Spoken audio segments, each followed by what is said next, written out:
Então eu quero ver para crer. E se ele não me mostrar que ele existe, eu não vou crer. E aí a culpa não é minha, a culpa é dele.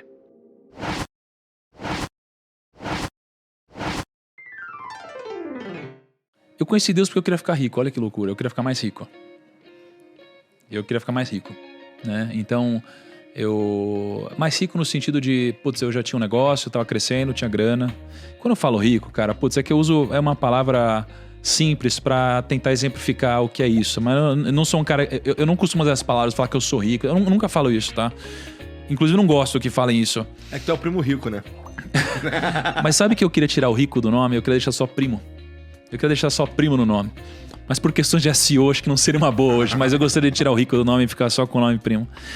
Mas no caso de Deus, assim, eu comecei a ler a Bíblia porque descobri que existia um livro lá dentro cheio de conselhos para empreendedores e para várias outras pessoas também, né? Que era o livro de Provérbios, né? Escrito pelo rei Salomão e tal. Muito legal. E aí eu li esse livro por quase 2 anos, né? Com vários conselhos sobre o negócio. E aí ao longo do caminho eu fui começando a me questionar sobre várias coisas, né? E eu tinha alguns amigos que eram muito próximos de Deus. E aí eles sempre davam boas respostas. Eu comecei a me instigar com isso. E eu comecei a pensar logicamente, não espiritualmente, que se Deus existisse seria ótimo. Porque logicamente existe muito mais sentido na vida quando você descobre que existe algo depois. Porque se você tem a opção de fazer o que você quiser ou ir até onde o seu dinheiro permite que você vá, e você descobre que a nossa vida é finita e não existe consequência após a morte, o seu jeito de pensar pode te levar a lugares estranhos. Porque você entende que se essa é a vida e não existe nada depois daqui, por que não eu atingir o prazer máximo que o meu dinheiro poderia comprar? Então até onde o meu prazer máximo poderia chegar? E no momento que você descobre que Deus existe, ou pensa na possibilidade de ele existir, a lógica te diz que existe uma consequência para o que vem depois. E essa consequência não é uma consequência necessariamente punitiva, mas ela pode ser uma consequência eterna. E em existir uma eternidade, eu prefiro acreditar que faz sentido eu viver uma vida melhor. Não é mesmo? Pelo menos na concepção de quem acredita no que vem depois. Então, no momento que você acredita que isso existe e que a sua vida não vai acabar aqui, você passa a torcer para que Deus exista. Uhum. E procurar vestígios que justifiquem necessariamente que existe um motivo maior. E quando você descobre que existe algo maior, todas as outras coisas elas perdem o mesmo impacto que elas tinham. Quando você descobre que existe eternidade, o seu grau de paciência aumenta. Porque você pode ser muito mais paciente. Sua vida não vai acabar daqui a pouco. Existe a eternidade. Então as suas decisões, elas começam a ser muito mais pensadas com mais paciência, com mais clareza, com mais sentido, né? Então, no momento que eu comecei a me questionar sobre isso e crer que se Deus existisse, minha vida poderia ser melhor, porque as dificuldades que a gente passa, elas são justificadas por alguma coisa. Aqueles momentos inexplicáveis, eles têm algum sentido. Aquela pessoa que a gente conhece, que teve alguma doença, existe uma explicação para isso. No momento onde uma injustiça acontece na nossa vida, a gente acredita que tem um bom motivo. Então, no momento que tudo isso começa a acontecer e você descobre que pode existir uma explicação, faz sentido buscar Deus. Logicamente. Então, eu comecei a logicamente buscar Deus. E para pensar, você tem muitas pessoas que falam de forma ilógica sobre Jesus. Porque tem gente que fala, Jesus é gente boa. Mas essa pessoa não acredita em Deus nem em Jesus. Mas se a pessoa diz que Jesus é gente boa, ela não pode esquecer que Jesus disse que era Deus. E se Jesus disse que era Deus de fato, ou ele era um mentiroso, ou ele era um louco, ou ele era Deus. E se era um mentiroso, alguém que chama Jesus de uma pessoa gente boa, não pode chamar um mentiroso de gente boa. Dificilmente vai chamar um louco de gente boa. Então, naturalmente, ou esse cara é Jesus, ou existe uma contradição na falta de conhecimento dessa pessoa. Então, quando você começa a olhar para o sentido lógico das coisas, me parece fazer sentido que Deus existe. Mas eu sou um cara muito pragmático. E mesmo fazendo sentido que eu gostaria que Jesus existisse, por exemplo, ainda me faltava alguma coisa a mais. E aí tem uma passagem na Bíblia dizendo algo do tipo: tal pessoa viu o milagre e aí passou a crer. Eu falei, se está escrito na Bíblia, e a Bíblia é de fato esse grande manual, e alguém precisou ver para crer, eu sou esse cara. Então eu quero ver para crer. E se ele não me mostrar que ele existe, eu não vou crer. E aí a culpa não é minha, a culpa é dele. E faz sentido, não é? Por que eu vou crer em algo que eu gostaria que existisse, mas não me parece logicamente ser concreto? Eu realmente parei pra pensar nisso e... Pô, não sei, hein? Acho que eu preciso agora... Tá faltando só pra eu crer mesmo de verdade, só tá faltando ver. Deve ter sido isso que tu sentiu. Foi isso, cara. E não necessariamente ver, mas eu queria uma resposta. Porque eu comecei a refletir logicamente. Se eu sou um cara que hoje falo com 20 milhões de pessoas, eu tive essa vida e ainda vou ver muita coisa, seria um desperdício de tempo pra Deus não me mostrar que ele existe. Porque quanto mais tempo eu passo sem acreditar que Deus existe, levando em consideração tudo que está escrito e o grande propósito das coisas, seria uma perda de tempo, inclusive, para Deus não me mostrar que ele existe, na minha concepção limitada, né? E aí, um amigo meu me sugeriu uma coisa e eu cheguei para Deus, ou seja lá o que era na época, que eu ainda não tinha essa clareza, né? Ou essa crença. Eu falei, Deus. E eu falei de um jeito muito menos político do que isso. Eu falei, Deus, se existe mesmo, me dá um sinal em 7 dias. Né? Eu falei, Deus, se existe mesmo, me dá um sinal em 7 dias, né? Só que eu falei com palavrões no meio e o caramba. Tava assim, puto, tava passando por um momento.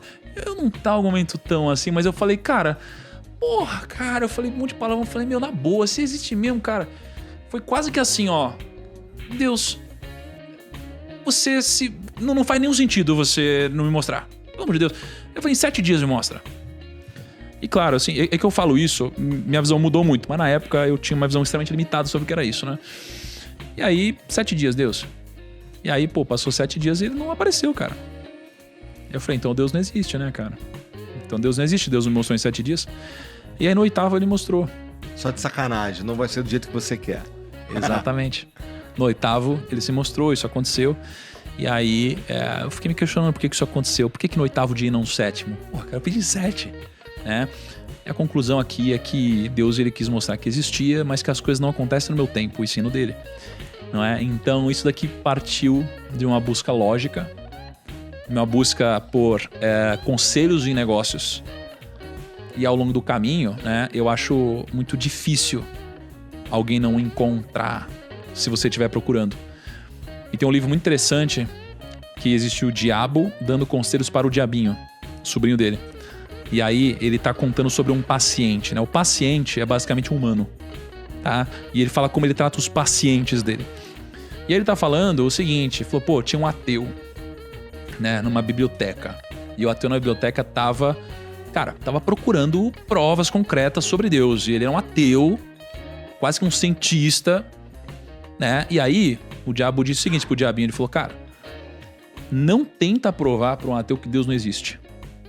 Porque se você tentar provar, logicamente, talvez ele encontre. E provavelmente ele vai encontrar. E aí o que ele fez? Ele deu fome nesse cara. Aí esse cara falou, putz, tô com fome. Ele levantou, foi comprar um negócio. No que ele foi comprar um negócio, o diabo fez passar o ônibus que ele sempre pega. Aí ele subiu no ônibus, foi embora e nunca mais voltou pra biblioteca.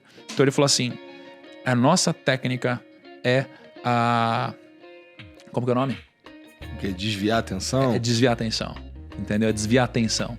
E muitas vezes na vida a gente tem vários desvios mesmo, né, cara? A gente tem vários, a gente tá indo por aqui, de repente, nossa, que legal, aí você vai lá, você esqueceu, nunca mais volta aqui, né? Então, acho que isso aqui aconteceu várias vezes na minha vida, né, cara? Interessante. Doideira, né? E mudou, imagino, o jeito de você fazer negócios, o jeito de você olhar para as coisas e decidir o que... Tomada de decisões deve ter mudado bastante. Muito, cara. Deus pra você é uma... Quando eu falo em Deus, o que vem na tua cabeça? É uma constante universal? É um veinho de barba branca? Quando tu tá pensando em Deus, o que forma na tua mente? Caraca, não tem como não guardar aquele imaginário, né? Que a gente carrega a vida inteira vendo Deus como aquele velhinho de barba e tal, né? Mas isso é o que vem imediatamente na cabeça, mas... foge muito da minha compreensão, cara. Não saberia descrever, assim. Eu vou sábado pra Israel agora. Aqui, Vai? Vou pra Israel, é. Primeira vez? Eu fui em março, a primeira vez, e fui batizado lá, foi muito interessante, no Rio Jordão. Aquele teu batismo é lá. É, que é onde Jesus foi batizado, né? E eu vou pra lá agora no sábado. É muito especial, cara. Eu não tenho ideia de por onde eu começaria pra descrever. Quando me pergunto o que é Deus, eu penso num... Ó, tá. A imagem que tá na minha cabeça agora de Deus é é como se fosse uma luz, uma fonte de energia que permeia tudo que existe. E assim, não penso em nada muito, não penso num ser, não penso em algo pessoal, um cara, uma pessoa. Eu penso em sei lá, um troço que, como você disse, não é possível imaginar. Sabe, o cérebro humano não tá preparado pra imaginar Deus. É como se fosse um jogo que uma placa de vídeo não consegue carregar. Caraca, perfeito, cara. Acho que é por aí. Não sei, cara, não tenho a mínima ideia. Eu sei que, cara... Eu sei que ele sabe das coisas, assim. Eu sei que ele sabe das coisas, eu sei que ele ouve conversas que a gente não ouve. Eu sei que ele faz coisas acontecer na nossa vida que a gente acha que não era pra acontecer, que a compreensão é completamente diferente. E faz diferença, na tua opinião, estar com Deus, ele vai te fazer uns favores ou ele é meio... É meio que um guia e não um fazedor de favores? Eu gosto de imaginar que Deus é mais um guia, é mais assim, ó, o melhor caminho é por aqui e tal. Não, é diferente de eu ficar pedindo umas paradas pra Deus e ficar esperando rolar. Cara, isso daí ele não é Deus, entendeu? Isso com certeza não é Deus, assim. Quem serve a Deus por dinheiro vai servir ao diabo por um salário maior. Então, se Deus é uma figura de favores, cara, claramente você tá confundindo as figuras. Eu acredito que o diabo não é aquele bicho vermelho. Eu acredito que ele é uma coisa bela, bonita, maravilhosa, linda e sedutora, né? Então, existe uma vertente hoje falando sobre Deus como esse fazedor de favores. Mas tem muito daquela teologia da prosperidade, etc e tal, né? Acho que isso não é Deus, de fato. Acho que você não tá aqui para receber favores de Deus. Acho que você tá aqui para servir a Deus. É diferente a lógica, né? Então... Uma coisa muito impactante na minha vida foi eu ter essa noção e em um determinado momento eu falei, Deus, que seja feita a vossa vontade. E quando eu fiz isso, cara, isso daqui é muito poderoso, porque você está se entregando completamente, entregando os seus desejos, as suas vontades, ao que de fato você veio para fazer. Né? Você está mudando o que você quer pelo que você é. Né? O que você deseja pelo que você precisa, né? Acho que são coisas completamente diferentes. Então, não, cara, Deus, ele é... Cara, Deus é amor, talvez. Porque o guia, eu acho que é mais que isso. Eu não saberia dizer o que é. E na tua opinião, assim, como é que você... O que tu faz no teu dia a dia que tu fala assim, cara, tô servindo a Deus? Cara, eu tô aqui agora, falando sobre ele. Eu nem sei como estão os comentários agora, mas é meio assustador. Né? Nos teus negócios, tu serve a Deus? Com certeza. Com certeza. Com toda certeza, sim, cara. Toda certeza. Das pessoas que eu me relaciono, as coisas que eu abro mão. Cara, eu já fiz muita besteira na minha vida. Você também, todos nós, né? Já fizemos muitos pecados na nossa vida, né? Mas quando eu me batizei, por exemplo, você morre e nasce um novo Tiago, né? Esse novo Tiago, ele tem muito mais responsabilidade agora, porque eu já caguei muito na minha vida. E eu peço perdão por isso. Mas daqui pra frente eu tenho consciência do meu erro, né? Então, peguei uma batata sua sem pedir. Cara, eu fiz uma cagada. Mas agora... que eu tenho a consciência da responsabilidade que eu tenho, isso daqui é uma cagada muito maior. Então, na minha vida daqui pra frente, a minha responsabilidade com o erro ela é muito maior. Então, eu sou muito mais cobrado hoje. E eu me cobro muito mais, porque agora eu tenho clareza das coisas. Né? Então, até coisas mais simples, como falar palavrão, cara, eu evito. Por quê? Não é por mim, cara. Não é nem por mim só. É porque às vezes pra algumas pessoas eu posso, cara, ativar nelas algumas coisas ruins, entendeu? E não precisa, então não precisa falar isso, né? Cara, pô, eu gosto de beber, eu tomo uísque, eu fumo um charuto, mas eu não crio uma dependência. Então eu bebo, mas eu não fico louco, entendeu? Eu não perco o controle, tá? Eu me cobro mais, eu tento dar um exemplo maior pras pessoas. Eu sou muito mais, como é o nome? Quando você dá mais, você entrega mais, você... Não é mão aberta, Hã? Como que é o nome? Não, é isso. Hã? Ai, cara, não. Mas assim, eu sou tá mais. Bom, entendi. Sabe? Pô, sou mais grato. Eu encontro oportunidades de levar de alguma forma, né? A palavra ou conhecimento sobre isso. Eu ajudo mais pessoas que eu ajudava antes. Eu trabalho mais do que eu trabalhava antes. Né? Pra mim, o dinheiro, ele. Cara, não vem, né, nas primeiras posições. Mudou muito, cara.